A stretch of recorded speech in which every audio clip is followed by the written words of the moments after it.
Siga. Olha, primeiro que tudo, e assim a começar a pé juntos, eu acho que não há espaço aqui para palha, não é? O que é isto? Primeiro que tudo, quem é que és tu e o que é que estás aqui a fazer, não é? Yeah. Que é a pergunta mais difícil, não é? Se calhar. Yeah. Sim. Então, sou o Rodrigo. Como vão eventualmente perceber, já desvendo, já sou da Madeira, sou um ilhéu, perdido aqui pelo continente. Tive emigrado muitos anos fora com a minha namorada, a Sara, em Inglaterra, e eventualmente esta história repete-se transversalmente pela maior parte das pessoas que eu conheço hoje em dia e que acho que são interessantes. Eventualmente percebemos que uma grande metrópole significa morte em muitas formas e decidimos dar o Baza. Pronto, para evitar o colapso civilizacional, pelo menos da nossa parte, na nossa vida, e trabalhar noutra direção e ajudar as pessoas a fazer essa transição, bastante pelo que percebo daqui que estás a fazer também, Pipo. Claro, sim. E que estamos todos a fazer de uma certa maneira. E eventualmente, pronto, olha, sou artista, compositor. Músico? Sim, não tenho trabalhado assim muito como artista recentemente, puramente. Tenho feito projetos cada vez mais alargados e mais interdisciplinares, que depois a pessoa já não sabe o que é que aquilo é, e isso é bom. E eventualmente tive a oportunidade de montar assim uma rede de ação lá na Madeira, com muita malta diferente, de pronto, backgrounds completamente diferentes, disciplinas de trabalho diferentes, para ver se a gente conseguia fazer várias coisas. Uma das quais era montar uma Assembleia de Cidadãos e partilhar muita informação sobre práticas regenerativas e isso tudo. Uma dessas pessoas, porque parte do trabalho que nós fazíamos era ensinar tudo aquilo que pudéssemos uns aos outros. Aquilo que eu sou muito bom a fazer, eu ensino aos outros. E se toda a gente fizer isso, de repente damos todos um pulo quantitativo e qualitativo inimaginável. Uma dessas pessoas teve na altura daquele desastre no Tahiti, aquilo ficou tudo de pantanas, a oportunidade de ir para lá ajudar a resolver um problema crítico, que era como é que as pessoas têm comida, de repente, como é que as pessoas cagam e não morrem com os seus próprios patogénicos. Pronto, e estas perguntas que se vão desenvolvendo todas com base na mesma coisa, que é como é que vives, como é que não morres. E muitas das pessoas que o ajudaram na altura a resolver esses problemas com soluções do pé para a mão, da noite para o dia, estavam na altura relacionadas com o movimento de Korean Natural Farming, principalmente liderado pelo o que a gente hoje em dia chama o pai, que era o Han Kyu-cho, e que pronto, tinham disseminado uma forma de trabalhar com micro-organismos e microbiologia extremamente eficaz. Entretanto, alguns deles já se tinham convertido ao capitalismo comercial e compravam o famoso EM1, que vem em garrafas, e tudo e automaticamente três estirpes principais de micro-organismos. A grande maioria, 90 e tal por cento, são lactobacilos. Eu explico para as pessoas o que é que estas coisas todas são.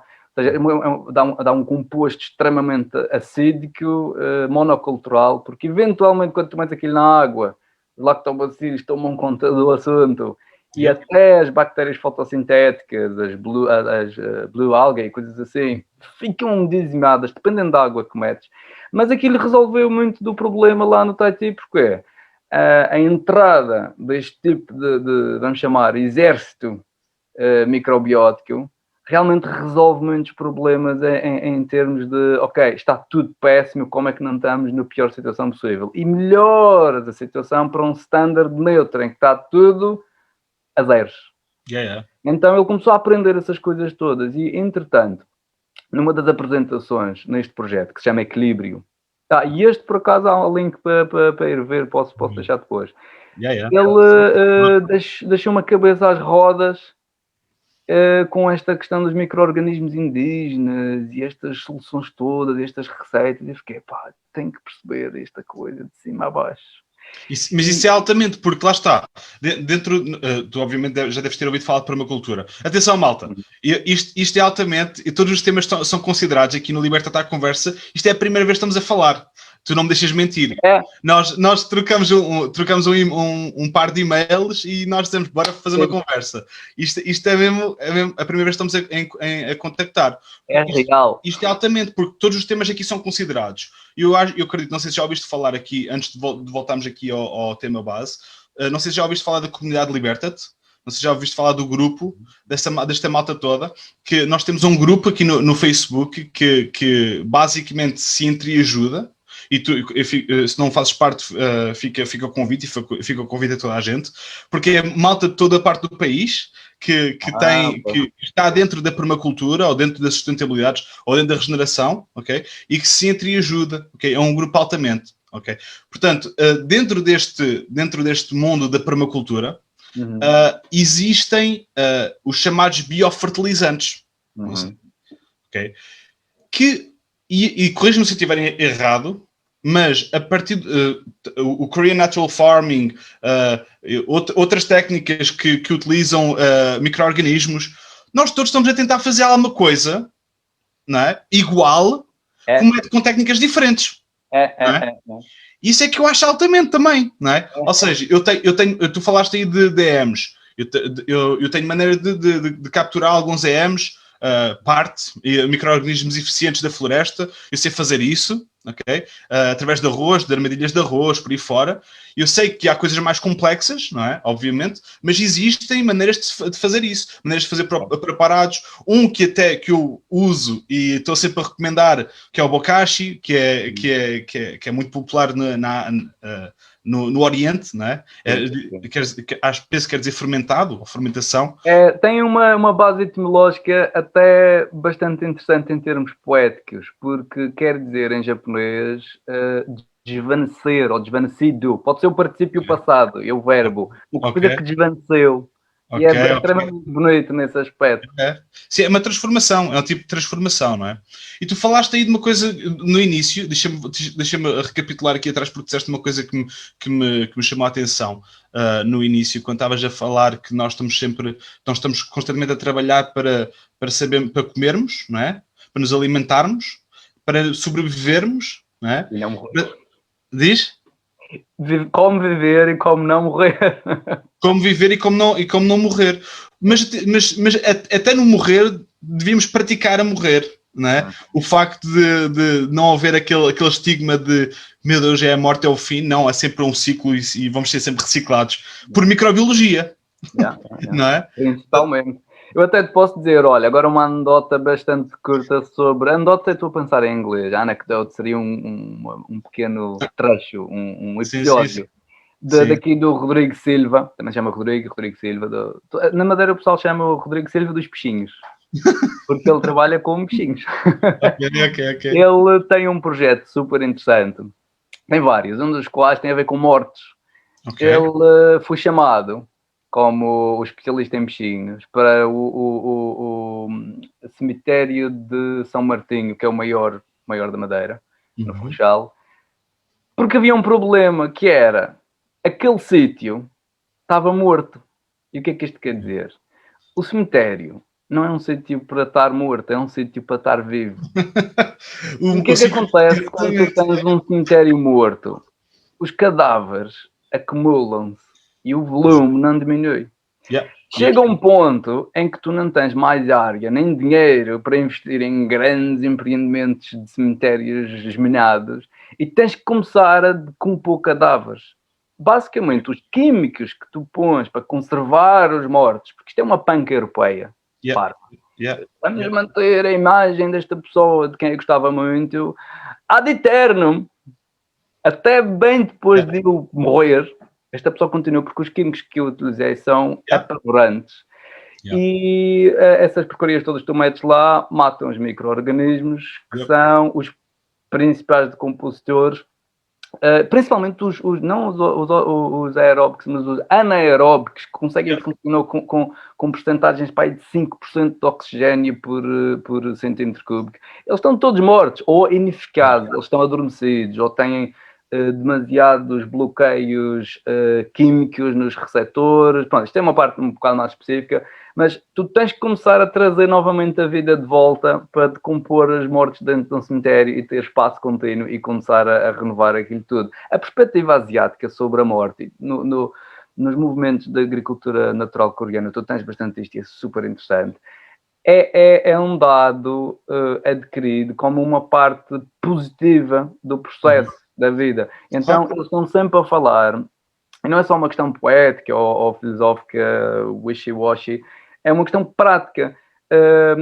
Na Europa, por causa das grandes estupidezes cometidas na edificação de cidades grandes, na século XIV, XV, XVI, e as pestes negras e essas tonteces todas que aconteceram, nós ficámos com o nosso genoma cultural um bocado danificado e temos medo da nossa própria decadência. Temos medo do cocó, temos medo do xixi. A dita cacofobia, não é?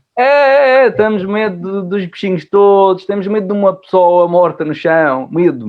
Claro que dá medo. Parece um filme de terror, uma pessoa morta no chão. O que é isto? Chamem a polícia. Mas não é um medo intrínseco biológico, é cultural.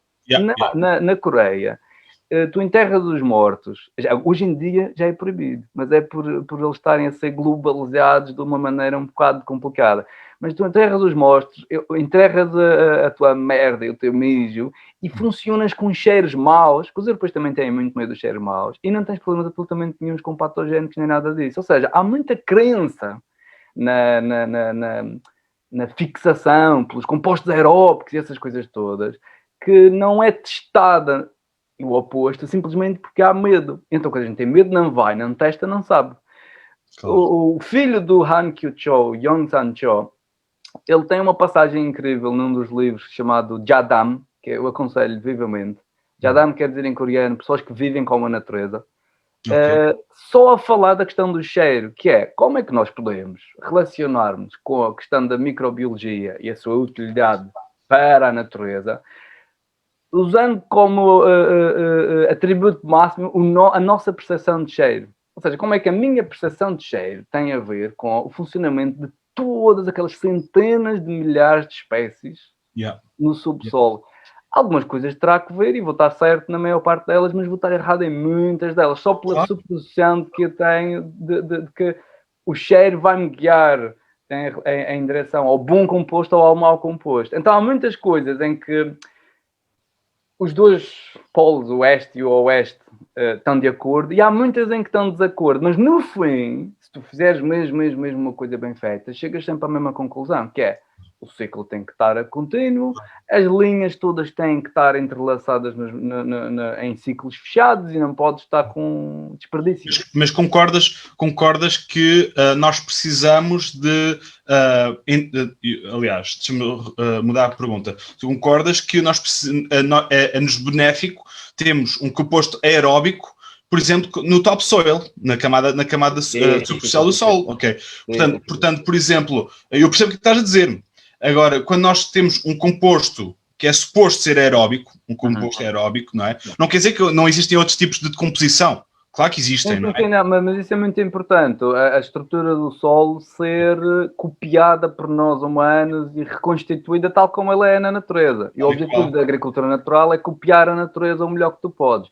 Então, o que o pessoal usa muito na agricultura tradicional coreana, diferente da japonesa, é uma série de técnicas de fazer ou compostos, ou chás de compostos, ou ainda mais simples do que isso, compostos químicos bastante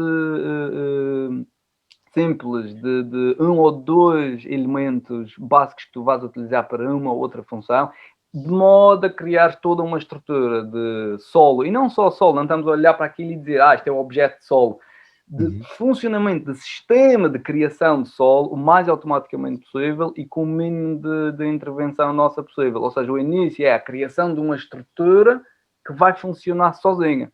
Então, eles têm sempre uma coisa que faz lembrar aquelas coisas que se diz muito na permacultura e nas disciplinas da ecologia, que se fala muito da sucessão e que a natureza tende sempre a chegar a uma situação florestal com solos com o horizonte O de matéria orgânica extremamente profundo e isso tudo. Na agricultura tradicional coreana, tu fazes isso intuitivamente.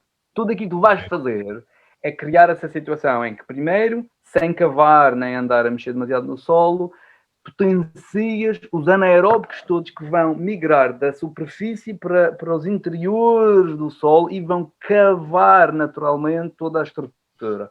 Depois tu não tens que estar a fazer isso seria estúpido. Eles até chamam todo esse batalhão de micro-organismos, principalmente os anaeróbicos puros, não os que fazem switch de um ambiente para o outro, o batalhão, o exército, a polícia, eles não querem a polícia no teu dia a dia, não quer que a polícia ande aqui atrás do meu ombro a ver se está tudo bem a toda hora. Usas aquilo uma ou duas vezes e depois o resto é tudo realmente esses processos, ou mistos ou aeróbicos. Mas não é uma opção como se uns estivessem certos ou se estivessem errados. Sim. Tens pessoal que diz the good guys, the bad guys. Está errado. Está errado. Sim, mas por exemplo eu refiro isso muitas vezes, que existem, por exemplo, nematóides, não é? Que são altamente, não é? Que ajudam mesmo em situações como hortas de anuais, de plantas anuais, e também existem nematóides, outros tipos de nematóides, que te vão atacar as raízes, não é? Portanto, não há bom, não há mau. Eu tenho, por experiência própria, e já vi isto a acontecer, o que estás a dizer, utilizar a microbiologia para cavar, não é para cavar, mas para tornar o solo mais fértil, tornar o solo mais solto, não é? E isso aconteceu, eu dou esse exemplo em alguns cursos, em que nós tínhamos um solo totalmente, o cliente, aliás, tinha o solo que era um eixo eucaliptal, totalmente, ele arrancou tudo, né? Ficou solo exposto, não crescia lá nada e era pedra, ok? Aquele solo era pedra. E nós, quando fomos fazer a implementação do bosque, ele queria fazer um bosque de alimentos lá, quando fomos fazer a implementação, o que é que nós fizemos para começar? Semeamos sementes a lanço de plantas específicas e fizemos uma aplicação de um preparado microbiológico. Que era o que nessa altura? Diz-me? Lembra-te o que era que estavam a utilizar? Sim, utilizamos bokashi como preparado microbiológico. Depois utilizamos o líquido das minhocas para os ácidos úmicos e fúlvicos, né? E usamos um chá de composto ou um extrato composto. Foi o que usamos. Aeróbico, sim. E quer dizer que depois nós fomos acompanhando o processo. 2 dias depois a microbiologia já se estava a espalhar por baixo daquela matéria toda, e uma semana depois já estava dentro da própria, já tinha contaminado a terra que estava rígida, e já conseguimos plantar, e nesse mesmo ciclo, logo a seguir, conseguiu plantar tomates e alfaces e couves e ter produção num solo que era pedra. Nós não fizemos mais do que isso, ok? Num solo, aliás, nós tentamos lavrar o terreno, porque era impossível lá tocar. O trator estragou tudo e o trator chegou ao final e quando acabou o trabalho, o início já estava completamente compactado, outra vez. Uau. Só para teres uma ideia, estás a ver? Portanto, nada melhor do que os preparados microbiológicos para fazer esse trabalho por nós. Para começar, principalmente para partir pedra, literalmente. Partir pedra. Tal e qual. E depois há todo um conjunto de técnicas que tu continuas a aplicar para fazer a manutenção dessa qualidade e dessa diversidade que no início, quando tu usas a bocacha, usas mesmo lactobacillus ali em peso, ou adicionas, por exemplo, há um antipatogénico que eles usam já basicamente há milhares de anos, mas é chinês, e depois ficou proliferado pela Ásia toda, que é o OHN, Oriental Herbal Nutrient. É uma coisa que leva-te uns 3 meses a fazer em casa, porque tens muitas fermentações leves, tens partes em que interrompes a fermentação, adormeces os gajos todos com um álcool um bocado mais forte, fazes de molhagens, fazes vários processos, depois chegas a uma cena final em que tens 5 compostos diferentes, com plantas extremamente fortes em termos de secreções alelopáticas e coisas assim do género, misturas aquilo tudo, diluis de 1 para 1000. Uou! 1 para 1000? 1 para 1000. E aquela merda põe tudo em silêncio. Mas não é morte. Não é morte. É uma estasis. É uma chapada na cara. É uma chapada na cara. Tipo... Parou esta merda toda. E quando começa bastante mais equilibrado. Ok, não vais estar sempre a aplicar o OHN assim como se não houvesse amanhã. Claro. E aquilo até é uma coisa deliciosa. Tu podes pôr aquilo numa bebida e é bem interessante. Limpa-te o Covid. Não estou a brincar. Aquilo resolve as situações quase todas em termos de fortalecimento do sistema imunitário. Porque aquilo o que faz tanto a maior parte dos animais, como as plantas, e não sei muito a investigação em relação a isto, mas já estive a ler uns papers sobre isto. Alguns fungos têm reações bastante parecidas com as das plantas e dos animais em relação ao OHN, que é de fortificar o seu próprio sistema imunitário. É bastante diferente de diminuí-lo, ou matar, ou arrasar. Adormece a atividade e faz as coisas à chapada responderem com um pouco de ok, vou pôr um nível ou dois de força acima para ver se consigo aguentar. Não vais estar sempre a aplicar isto, porque não há limites para estes power-ups na natureza. Não é tipo o Dragon Ball, está tudo assim no ar, o episódio 5800 e tal. Há um ponto em que as coisas já não têm mais para dar. E então tu aí tens que começar a trabalhar mais positivamente e construtivamente, não em termos de abatimento, adormecimento, de voltar ao zero. Tens estas duas fases. Muito pouca gente passa para a segunda fase do Korean Natural Farming, porque no YouTube, nas coisas online, ou mesmo em alguns documentos que tu encontras em PDFs, tens a primeira parte toda. Tens os compostos preparados, as coisas que tu crias em casa no teu mini laboratório e estás pronto para arrasar. A segunda parte, que foi principalmente desenvolvida pelo filho do Han Kyu-cho, o Yang Sun-cho, tem tudo a ver com uma abordagem mais holística e que é totalmente, faz totalmente parecer aquelas práticas típicas que tu vês na permacultura. Ele diz, não vais conseguir fazer isto tudo sem ter mulches. Não vais conseguir fazer estas coisas todas sem ter uma quantidade proporcional igual ao que a natureza faz de espécies perenes que não são só anuais ou perenes que têm raízes tipicamente profundas. Há já um planeamento ecológico que faz parte também da teoria holística de ver tudo como parte de um só, que não é aquela cena das garrafinhas de cores diferentes que tu usas com sprays para cá e para lá. Essa parte é muito bonita, é muito fixe, mas não é só isso. Sim, isso é por acaso é uma coisa que eu confesso que eu sei muito pouco acerca da agricultura natural coreana. E também foi isso que me despertou a atenção quando começamos a falar. E porque eu estou num grupo, porque é realmente uma coisa que me atrai, não é? Por causa dos preparados. E só que eu confesso que eu entrei no curso e há muitas siglas. Isso é horroroso. Eu não sei porque é que eles fazem isso. OHN, JMS, sim. IMO 1, 2, 3, 4, 5, IMO L, que é Liquid. Isso tudo são acrónimos parvos, porque... Pois, é que eu fico... Isso confunde bué. Por exemplo, eu já estou dentro deste mundo, eu entro para lá para um grupo e fico muito confuso, estás a ver? Consegues triturar isto por miúdos? Para que há tanta siglazinha? Existe algum...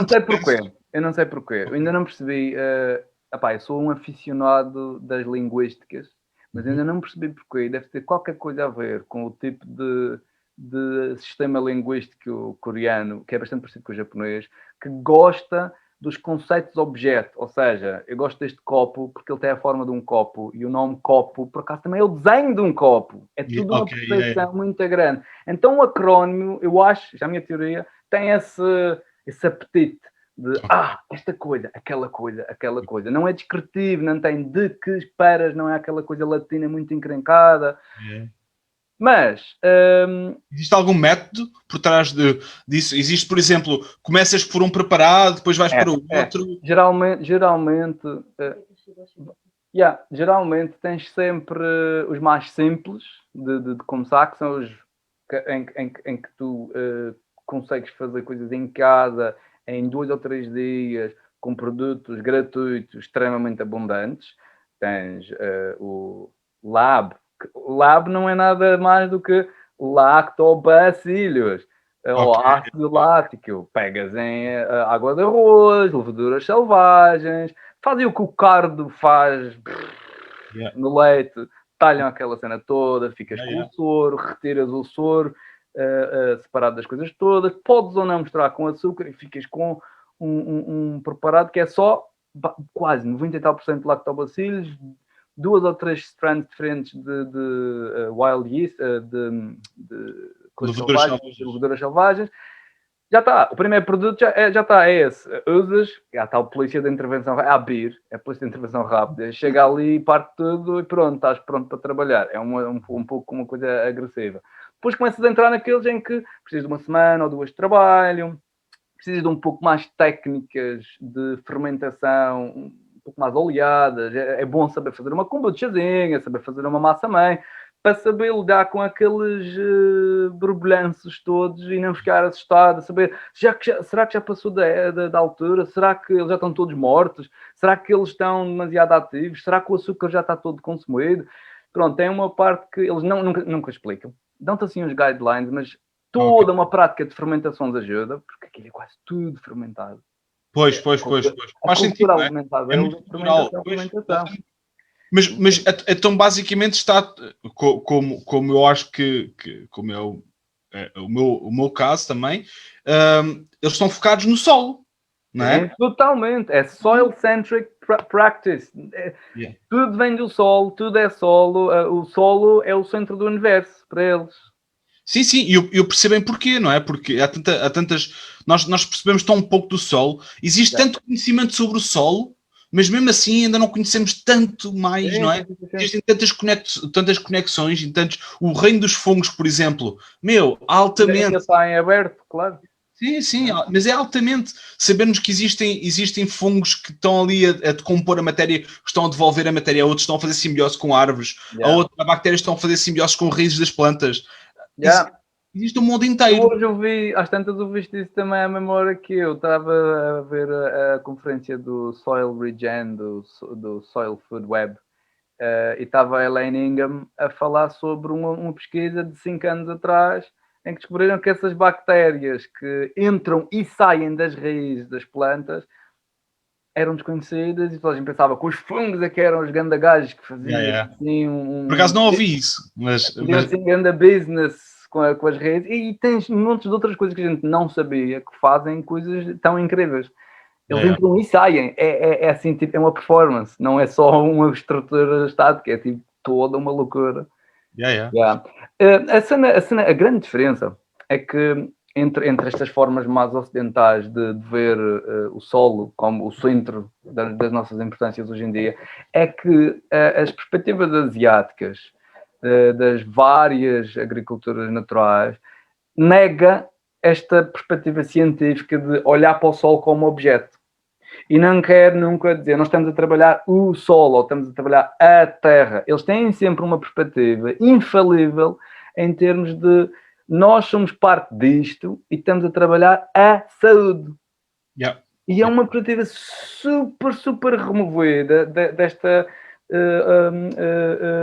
visão eurocêntrica de que nós estamos a manobrar a natureza e vai correr tudo muito bem porque nós somos amigos dela. Mas tens o eu, o tu, ele e ela, um a controlar o outro, e nada disso existe nestas perspectivas.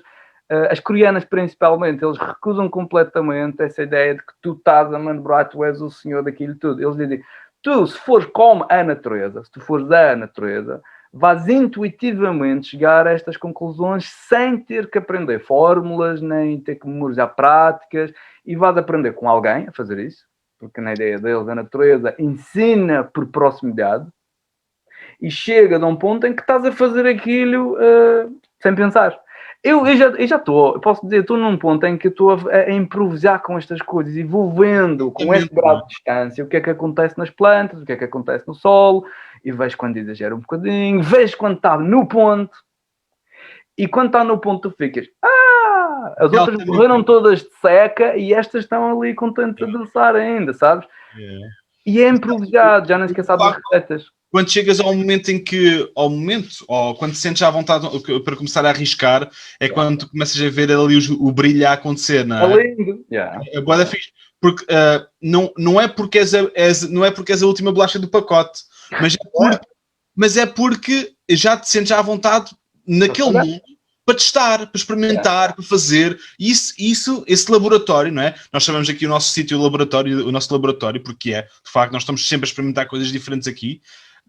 Mas quando te sentes à vontade para isso, quer dizer que também já tens um leque de ferramentas, e é um bocado disso que eu quero trazer aqui à malta aqui nas redes sociais e no projeto, é dar ferramentas às pessoas, não para ok, isto é chapa 5, vou replicar exatamente o modelo no meu terreno, mas não, tenho ferramentas que me permitem explorar, experimentar e errar e dizer, e encontrar aquele brilho, não é? E pá, aquelas plantas tiveram o mesmo tratamento, só alterei isto e que ficaram, não é? Altamente. E isso é muito fixe. Uma das coisas que eu mais promovo aqui é que nós precisamos de ferramentas que nós possamos analisar e entender, escolher por onde usar, não é? Por onde escolher, não é? E não necessariamente um leque de tens que fazer isto, não é? Panaceias e remédios.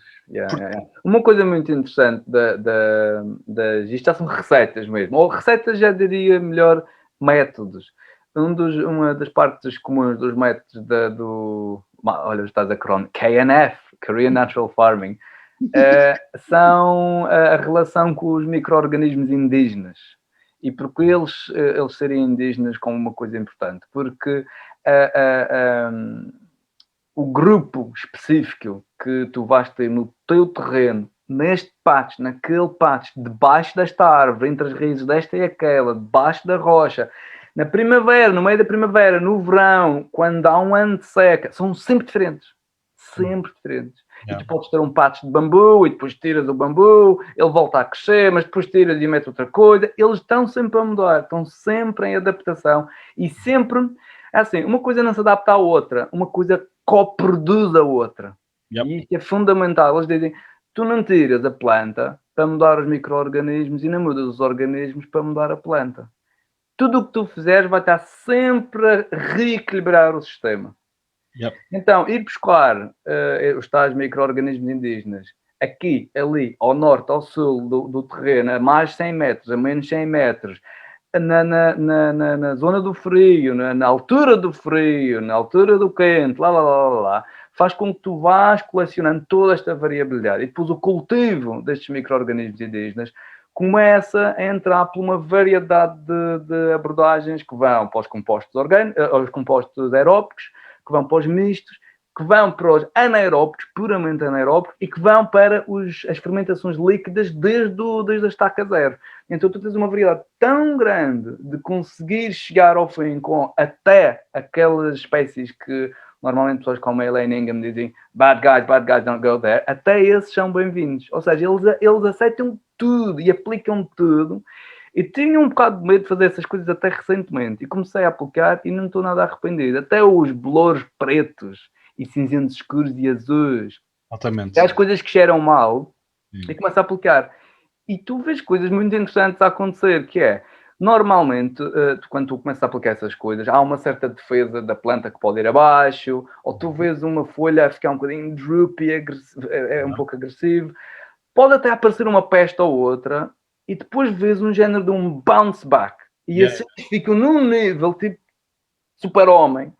E a natureza tem esses sistemas naturais de levar a chapada e ir à luta. E depois tu deixas durante 2, 3 semanas sem fazer nada. E as coisas estão num nível de efervescência e atividade muito grande. Isso é o que tu começar... Ainda não tenho assim muita experiência nesta coisa de começar a aplicar the bad guys. Mas eu acho que é uma coisa extremamente interessante de se ver a acontecer, porque aí tu largas a natureza e ela começa na loucura. Porque eu em relação a isso, eu estou bastante familiarizado com essa parte. Normalmente, quando eu faço a recolha dos EMs, não é? Eu normalmente não utilizo e recomendo não utilizar os bolores. Isso é uma coisa altamente estás a dizer. Porque isso está-me também a dar a volta à minha cabeça também, que isso também é interessante. Claro que eles fazem parte, não é? Claro que essa malta pode dar cabo momentaneamente da nossa produção. Sim. Mas tem o seu papel, porque aliás, porque é que nós vamos a florestas mais evoluídas? A floresta mais evoluída possível. Porquê? Porque também já tem o ciclo da microbiologia. já tem muita rodagem, não é? Já tem muita experiência, já tem muita resistência, já existe muita informação, não é? Quer dizer que essa malta toda, nós escolhemos normalmente os mais vermelhinhos, os mais amarelinhos, não é?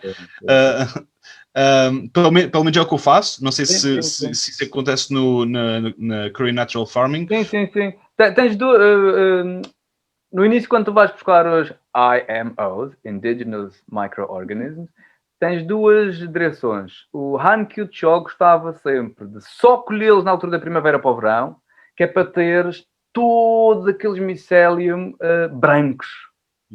Aquele algodão doce.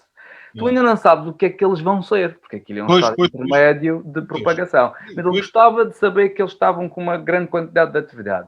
Já o filho gosta de ir ao inverno também e ver os vermelhinhos, os verdes, os azuis, os amarelos e colher esses e fazer um produto específico para cada strand. E ele sabe que para comunidades, acho que para a cultura chamam-se muitas vezes os guilds, um oak guild, um guild de carvalho, ou um guild de hickory americano, não sei o quê, ou seja, aquela comunidade específica de várias espécies, tem uma boa relação já de milénios com tais strands de fungos. Então tu vais buscar aqueles e dás esses a quem gosta deles. Já sabem a mesma língua, têm a mesma currency, têm a mesma moeda, entram logo em economia direta, funciona. Começar a perceber o que é que vai onde, para onde e com quem, é um bocado lento. Só agora estou começando a perceber, agora que temos o terreno ali em cima, em cabeceiras de basto, que é o Carvalhal, chama-se Carvalhal, tem um Carvalhal, obviamente, que as coisas que vão aparecendo lá são recorrentemente aquelas. Então eu vou percebendo, ok, isto é daqui, isto funciona aqui. Então eu vou começando a perceber estas pequenas partes. Agora não tenho um sistema na minha cabeça sobre o que é que funciona onde no mundo. Eu não tive no mundo todo para ver estas cenas todas. Claro. A beleza disto é a gente ir falando com cada um e dizer, eu realmente nunca apanhei desses fungos marados no meu arroz. Sabes? E ver, será que eu devo aplicar esses no meu terreno também? É que a coisa já começa...